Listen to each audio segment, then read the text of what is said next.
Welcome to my channel. So today we are going to discuss a very important topic, especially in this winter season, कि जिनके parents, grand parents या elders 60 या 65 plus age group में है और उनके साथ ही इस तरह के कोई सिम्टम्स अराइज होते हैं,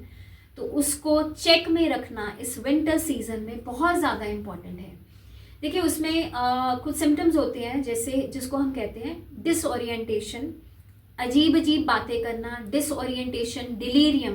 ब्रेन की अलर्टनेस ना होना, फोकस ना होना, बहकी बहकी बातें करना, एनर्जी लेवल एकदम बहुत डाउन हो जाना, एपेटाइट कम हो जाना, उसके साथ साथ बैलेंस डिस्टर्ब होना, चक्कर आने, उसके साथ साथ स्लीपिंग पैटर्न बहुत ज़्यादा डिस्टर्ब हो जाना और रिकरेंट फॉल्स होने। तो इस तरह के सिम्टम्स अगर 60 या 65 प्लस एज ग्रुप में घर में आपके पेरेंट्स या ग्रैंड पेरेंट्स को आ रहे हैं तो प्लीज़ इसको लाइटली मत लीजिए। बहुत इम्पॉर्टेंट है ऐसे पेशेंट्स को इमीडिएटली चेक करवाना और उसमें कुछ कॉजेज़ होते हैं। नंबर 1 हो सकता है बॉडी में डेफिशिएंसी हो सोडियम की, तो सोडियम लेवल लो हो सकता है क्योंकि एल्डर्स का अक्सर देखा गया है कि उनका सर्दियों में जो मोबिलिटी है, क्योंकि उनकी बॉडी में एनर्जी लेवल लो होता है और उनको ठंड बहुत ज़्यादा लगती है, जिसके कारण वो मूवमेंट बहुत कम करते हैं। तो कम मूवमेंट करने की वजह से उनका जो एपेटाइट है इनडायरेक्टली बहुत ज़्यादा कम हो जाता है और एपेटाइट कम होने से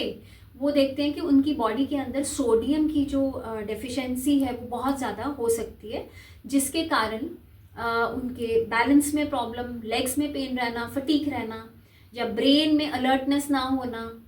और डिसओरिएंटेशन होना, स्लर्ड स्पीच होना, तो ये सारे सिम्टम्स हो सकते हैं। तो उसके साथ साथ दूसरा इम्पॉर्टेंट है infection, urine infection, chest infection. और इन्फेक्शंस वैसे भी विंटर्स में चेस्ट इन्फेक्शन जल्दी हो सकती है, इवन यूरिन इन्फेक्शन जल्दी हो सकती है because of maintaining the hygiene and other symptoms. तो प्लीज़ उस केस में भी ज़रूरी होता है कि उनका डाइटरी पैटर्न ठीक रहे और इमीडिएटली अगर कुछ एंटीबायोटिक्स हैं, यूरिन या यूरिन कल्चर इमीडिएटली करवाना, consult the general physician, consult the urologist immediately, ताकि उनकी दवाइयाँ हम टाइमली शुरू करवा सकें। थर्ड रीज़न हो सकता है साइलेंट स्ट्रोक, जो सर्दियों में बहुत ज़्यादा कॉमन है। तो प्लीज़ इस चीज़ के कुछ सिम्टम्स हैं, इसको थोड़ा सा सीरियसली लेना है, इग्नोर नहीं करना। अगर एकदम से immediately with in passage of कुछ आवर्स आप देखते हैं स्लर्ड स्पीच है, एक साइड पैरालिसिस हो जाता है, मतलब हेमीपेरेसिस नहीं है, नमनेस आ जाती है बॉडी के, स्लर्ड स्पीच होती है, एकदम से बैलेंस नहीं बनता बॉडी का, वीकनेस हो जाती है बॉडी में, या उनकी जो रिकरेंट फॉल्स हैं बार बार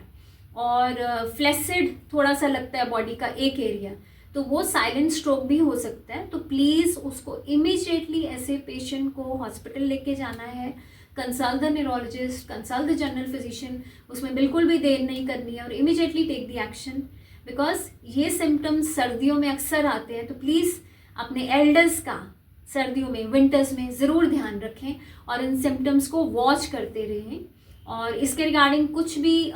डिस्कस करना चाहते हैं तो प्लीज़ मेरे चैनल को सब्सक्राइब कीजिए, वहाँ कमेंट्स कर सकते हैं, कुछ क्वेश्चंस पूछना चाहते हैं तो वहाँ लिख सकते हैं और आप लोग मुझे इंस्टाग्राम पे भी फॉलो कर सकते हैं। Thank you.